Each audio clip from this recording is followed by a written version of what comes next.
जय हिंद साथियों, मैं वरिंदर सर आप सभी का शुभ क्लासेस के ऑनलाइन प्लेटफॉर्म पर स्वागत करता हूं। तो जैसा कि हम लोग इस समय कुछ प्रैक्टिस सीरीज चला रहे हैं यूपी ट्रिपल एससी पेट स्पेशल के लिए।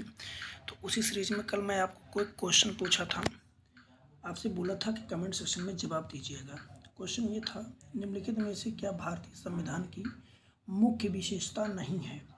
लिखित संविधान मुख्य विशेषता है, संविधान की सर्वोच्चता मुख्य विशेषता में आती है, शक्ति का वितरण मुख्य विशेषता में आएगा, प्रतिबद्ध न्यायतंत्र और अर्धसंघीय संरचना। तो अर्धसंघीय संरचना भी संविधान की मुख्य विशेषता है, लेकिन प्रतिबद्ध न्यायतंत्र इसकी मुख्य विशेषता नहीं है। तो करेक्ट जवाब क्या हो जाएगा?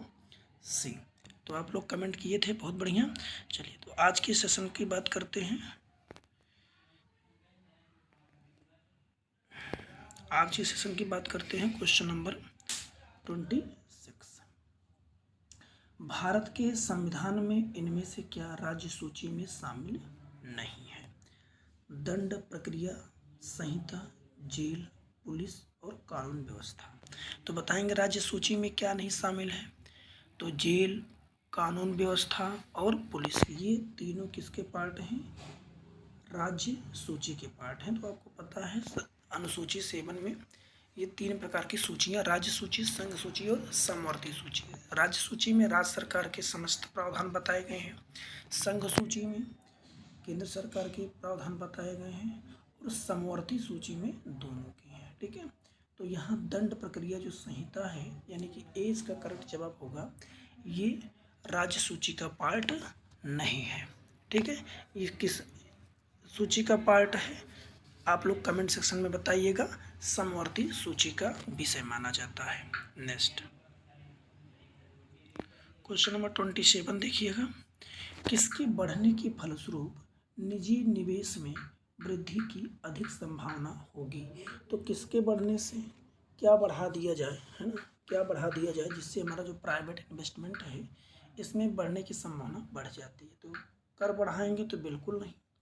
नई पूंजी पर अनुमानित प्राप्ति, शेयरों की कीमत बिल्कुल नहीं, ब्याज दर बिल्कुल नहीं। यानी कि अगर आप न्यू कैपिटल पर जो अगर आप किसी फर्म में, किसी व्यवसाय में, कंपनी में, नई फर्म पर अनुमानित प्राप्ति की जो दर है उसको अगर बढ़ा देते हैं तो ऐसा लगेगा कि आप निवेश ज़्यादा कर सकेंगे।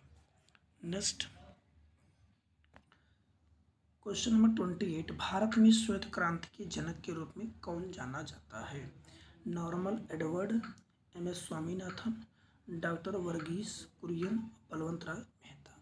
वैसे तो आप जानते हैं, अगर भारत की बात ना की जाए तो श्वेत क्रांति आप बताएंगे और भारत में डॉक्टर वर्गीस कुरियन माने जाते हैं। ठीक है, अब आप लोग कमेंट बताएंगे कि श्वेत क्रांति का संबंध किससे होता है? तो दुग्ध उत्पादन से होता है। किससे होता है दोस्त? दुग्ध उत्पादन से होता है। करेक्ट जवाब सी होगा। नेक्स्ट 29 का, सेवा क्षेत्र का दूसरा नाम क्या है? यानी कि व्यवसाय को 3 भागों में बांट दिया गया है, प्राथमिक, द्वितीयक और तृतीयक। तो प्राथमिक में निर्माण संबंधी, यानी जो कृषि है ये प्राथमिक में हो जाएगा, उत्पादन संबंधी। और द्वितीयक में जहाँ पर कोई चीज़ का निर्माण चल रहा हो, जैसे घर बन रहा है, मैन्युफैक्चर हो रहा है, मतलब कार्य चल रहा है, ठेके से संबंधित कार्य चल रहे हैं, ये सब द्वितीयक में जाते हैं। तृतीयक में सेवा संबंधी जाता है। तो करेक्ट जवाब क्या हो जाएगा? सी। इसको टर्टियरी सेक्टर भी कहा जाता है। नेक्स्ट 30 देखिएगा, भारत की राष्ट्रीय आय का आकलन करने वाली संस्था का क्या नाम है? तो बताइए। बहुत ही अच्छे अच्छे प्रश्न आपके सामने रखे गए हैं, आप बताइए। ऐसे क्वेश्चन प्रीवियस में आए हुए भी प्रश्न हैं। केंद्रीय सांख्यिकी संगठन CSO, कमेंट में बताएंगे CSO की स्थापना कब हुई थी। नेक्स्ट 21 बताएंगे, भरतपुर में स्थित पक्षी अभयारण्य राष्ट्रीय उद्यान का क्या नाम है?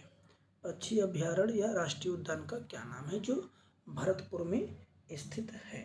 तो ऑप्शन में है घटप्रभा अभयारण्य, केवला देव घना राष्ट्रीय उद्यान, दर्रा अभयारण्य या भैंसरोडगढ़ अभयारण्य। तो इसमें करेक्ट जवाब क्या होगा? केवलादेव घना राष्ट्रीय उद्यान, जो कि कहाँ स्थित है बताएंगे। ये है राजस्थान। कहाँ पर है? राजस्थान के भरतपुर जिले में। ठीक है, करेक्ट। चलिए नेक्स्ट 32 भिलाई इस्पात संयंत्र के लौह अयस्क स्रोत हैं। तो भिलाई इस्पात संयंत्र के लौह अयस्क स्रोत कौन से हैं? राजनांदगांव, उमरिया, कोरबा या दिल्ली राजहरा। बताएंगे क्या है? दिल्ली नहीं होगा, दिल्ली होगा ये। ठीक है। भिलाई इस्पात संयंत्र की स्थापना आपको जो पता है पूर्व सोवियत संघ रूस की सहायता से छत्तीसगढ़ के दुर्ग जिले में हुई थी। ठीक है। भिलाई इस्पात संयंत्र को लौह अयस्क की आपूर्ति या दिल्ली राजगृह कहा जाता है। तो ये क्या है? करेक्ट जवाब दिल्ली राजहरा। नेक्स्ट, निम्नलिखित में से किसने महात्मा गांधी के खिलाफत आंदोलन से जुड़ने का विरोध किया था? तो सबको पता है जिन्ना, मोहम्मद अली जिन्ना ने महात्मा गांधी के खिलाफत आंदोलन से जुड़ने का विरोध किया था। तो आप ये भी बताएंगे कि खिलाफत आंदोलन कब हुआ था? खिलाफत आंदोलन कब हुआ था? कमेंट करके आपको ये भी बताना है। क्या बताना है? खिलाफत आंदोलन कब हुआ था? तो इसका जो समय था 1919 से शुरू हुआ था और 24 तक था। ठीक है। इसमें समस्या सेवर संधि को लेकर थी। ठीक है, जिसमें मुसलमानों ने भी इसको अपना अपमान समझा था और भारत में मोहम्मद अली और शौकत अली ने खिलाफत आंदोलन की शुरुआत की थी, लेकिन जिन्ना ने इसका विरोध किया था। ठीक है, तो चलिए नेक्स्ट 34 माउंट एवरेस्ट पर प्रथम बार चढ़ाई किस वर्ष की गई? तो माउंट एवरेस्ट पर प्रथम बार चढ़ाई किस वर्ष की गई थी? तो माउंट एवरेस्ट पर प्रथम बार चढ़ाई ये 1953 में हुई थी। कब हुई थी? 1953 में। बताएंगे 1953 पे चढ़ने वाली जो पहली महिला थी उसका नाम बताइए। तो करेक्ट जवाब 1953 होगा। और चढ़ने वाली जो पहली महिला थी वो थी शेरपा तेनजिंग नार्गे। कौन थी? शेरपा तेनजिंग नार्गे लिख लेंगे। एवं एडमंड हिलेरी जिन्होंने 1953 में ये फतेह की। एवरेस्ट पर चढ़ने वाली पहली भारतीय महिला का नाम बचेंद्री पाल है और एवरेस्ट पर कृत्रिम पैरों से चलने वाली पहली भारतीय महिला अरुणिमा सिन्हा है। नोट कर लीजिएगा। नेक्स्ट, नागार्जुन बांध किस नदी पर बना है? कावेरी, कृष्णा, गंगा, गोदावरी। तो किस नदी पर? कृष्णा नदी पर है। किस नदी पर है? कृष्णा नदी पर बना हुआ है। ठीक है, करेक्ट जवाब। इसका निर्माण कब हुआ था? 1967 में हुआ था। कब हुआ था? 1967 में हुआ था। कहाँ पर है? आंध्र प्रदेश और तेलंगाना राज्य में स्थित है। नोट कर लीजिए। नेक्स्ट 36 में है, निम्नलिखित में से कौन क्रांतिकारी संगठन काकोरी संयंत्र में शामिल था? इसकी बात कर रहा है। तो हिंदुस्तान रिपब्लिक एसोसिएशन। कौन शामिल था? हिंदुस्तान रिपब्लिक एसोसिएशन शामिल था। ठीक है। अब काकोरी कांड कब हुआ था? बताएंगे काकोरी कांड कब हुआ था? तो काकोरी कांड 1925 में हुआ था। अगर आपसे पूछा जाए इसमें कौन बच के भाग निकला था, तो इससे बच के भाग निकले थे आज़ाद। कौन? आज़ाद, चंद्रशेखर आज़ाद। ठीक है, चले नेक्स्ट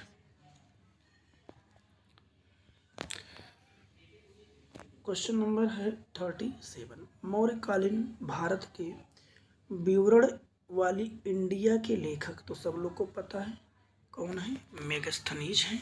कौन है? मेगस्थनीज। ठीक है, करेक्ट जवाब मेगस्थनीज है। ये चंद्रगुप्त मौर्य के शासनकाल में भारत आया था और अपनी एक पुस्तक लिखी थी जिसका नाम क्या था, indica.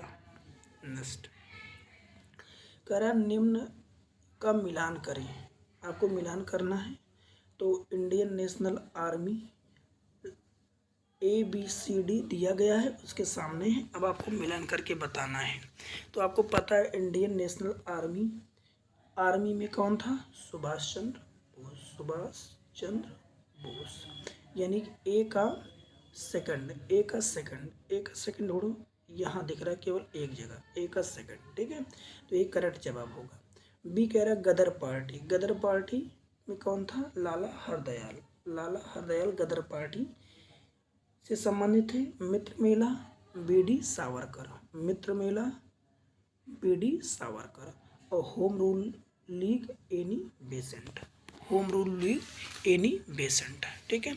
Annie Besant Akhil Bharatiya rule के संस्थापक थे और होम रूल की स्थापना किसने किया था, तिलक ने भी किया था।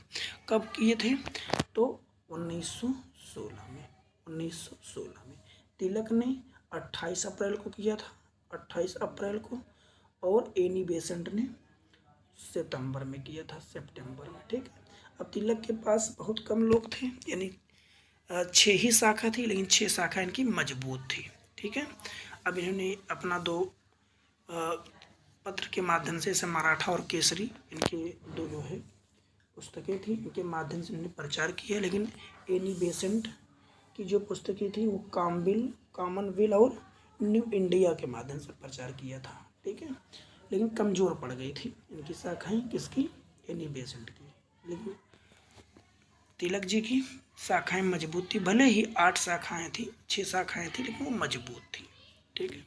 नेक्स्ट 39 कह रहा है कि कांग्रेस द्वारा किस अधिवेशन ऐतिहासिक स्वराज का प्रस्ताव पारित हुआ है। मतलब कांग्रेस के किस अधिवेशन में स्वराज पारित हुआ, लखनऊ, कराची, लाहौर, मुंबई।